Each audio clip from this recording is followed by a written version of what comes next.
Welcome back to a Clinch Fight podcast. This is our quick predict for the AJ vs Usyk card. We'll start from the top. We'll start from the main event of the evening, AJ and Usyk. I'm going for an AJ knockout round 5. Yeah, I think I'm with you there. Probably Anthony Joshua knockout, probably middle rounds. I think maybe after a sort of cagey start, we'll see him get to him eventually. And I think just the size and what we've seen at Usyk at heavyweight so far makes me lean towards AJ if I had to pick. Okay, co-main event, Lawrence Okolie versus Dilan Prasovic. Josh, we'll start with you. What do you think? I think the pronunciation of the name and the fact we don't know him says a lot. I think, it seems like Okolie's obviously managed by Anthony Joshua as well. It seems like just an opportunity to get him on there, get an easy defense off, and Okolie knockouts got to be unless we're completely sleeping on this guy. I can't see anything other than Okolie laying him out. Yeah, Prasovic's record 15-0. I think he's got about 12 or 13 knockouts. Looks impressive, but no one on his name. There's absolutely no kind of known boxers there on his record. For me, this is a keep busy defense. I think for Okolie, keeping those big fights alive.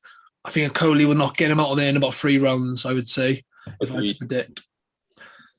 Next fight, Callum Smith versus Lenin Castillo.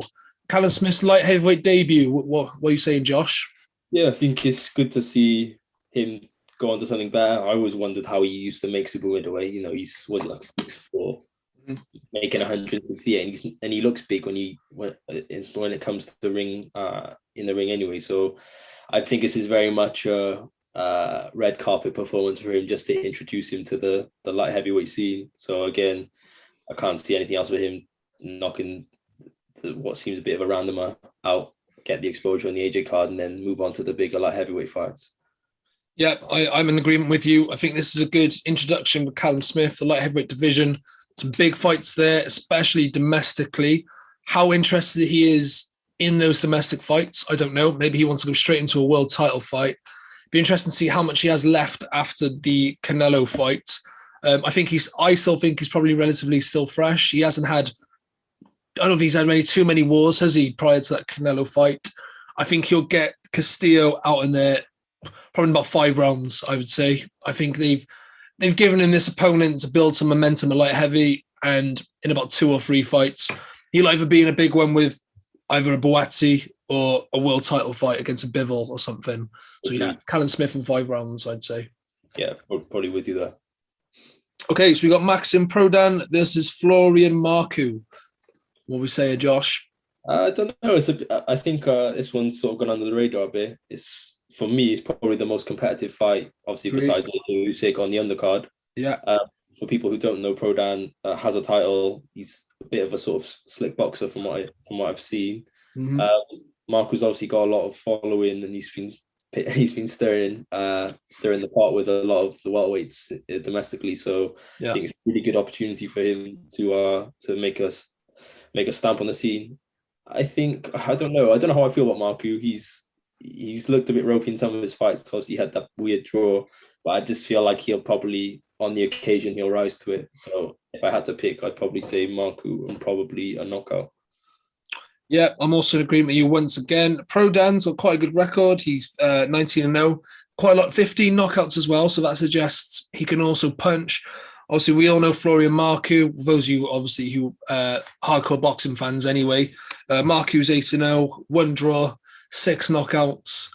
He's looking quite explosive. He likes a terror. He likes a war. He's got some big fights potentially lined up for him. Especially, he's been calling out Conor Benn and other welterweights in his division. So I'm going to give it to Marku. I think Marku's got more of the kind of big occasion experience. I think he'll take it. I think he'll. I think with me, it's not even like a rational reason. I just feel like he's got so much on the cusp of this, and I feel like he's got such a big ego. I just feel like he looks like he'll do anything for it. So yeah, I'm not sure. I couldn't tell you why, necessarily why he's going to win, but yeah, if I had to pick, it'd be Marku. Yeah, I think Marku will force a stoppage in whatever way he can. I think he's going to make sure this opportunity doesn't go, because I think if Marku's at a point in his career, one loss could really get him out of that equation, and I think he has to win. He's got to keep winning. Kind of similar to the Savage Babic. He's getting these big occasion fights, and he needs to keep winning for him to be taken seriously, especially as bad as it sounds, coming from abroad. Yeah. He's not British, so the British fans probably won't get behind him as much if he's losing. So obviously, while the steam train's kind of going, he needs to keep winning. So I'm going to go for Marku, probably a late stoppage. I think Prodan will probably give him some problems, but he'll get him out of there eventually. Yeah, agreed. The last one we'll touch on, Campbell Hatton. This is Sonny Martinez. Josh, what do you think is going to happen in that one? Again, I think we know what's happening with Campbell Hatton, isn't it? It's very much, he's still young. It's just trying to build the hype now, isn't it? Yeah. I can't imagine for probably the next 10 fights we see even a relatively competitive fight. So, yeah, I think it's just another sort of experience gainer, put him on a big card, get the hype behind him. But, yeah, from what I've seen, it doesn't look too good. But, again, I don't want to judge. He's still young and stuff. But I would assume, if I had to bet, probably a Hatton points victory, because it doesn't look like he's settled into any sort of power recently anyway. So, yeah, if I had to pick, it's normally a safe bet going Campbell Hatton points. Yeah, I agree with you. There'll be another comfortable victory for Campbell Hatton. He's inexperienced as an amateur. He's following, I think Matchroom kind of have like a Conor Benn model, which you want former kind of world champions' sons. Try and build them up. They learn their trade in the professional ranks, get them rounds, get them experience, and hopefully, as they get older, they'll become more explosive, kind of build up into their man strength. Sonny Martinez, he's got a record of 2 wins and 4 losses, but he's never been stopped. Campbell Hatton hasn't suggested to me so far that he is a puncher, so I don't think he's going to get his man out of there. So, yeah, I do think as well that Hatton's going to win on points and should be a straightforward kind of victory for him, and just important for him to win the rounds comfortably, really, and get that experience. It's just experience at the end of the day, isn't it? I think we know what the game's like for the young prospects. Is feed them, really, get the record up and get the hype up. So it seems like that's another job. I think with Hatton as well, he's managed by 258 management by AJ. So AJ's going to look after him. I think he's not going to put him in there. They're not betting. Cool. Right, and then to summarize, so who we've got AJ knockout. Who's next? We got a Coley knockout. We both went for him. Yeah. Callum, I think we call a lot of knockouts. Callum Smith will get. I think we both went early victory. I think relatively early. I had round 5, so I think he'll get a few rounds in. I think first, and then he'll take him out. Who was Marku? We both had Marku, a late stoppage. I went for, I think, same as you. And yeah, Campbell Hatton on point. So we agreed basically with pretty much all of them. That's a good place to leave it. Make sure to follow us on all of our socials.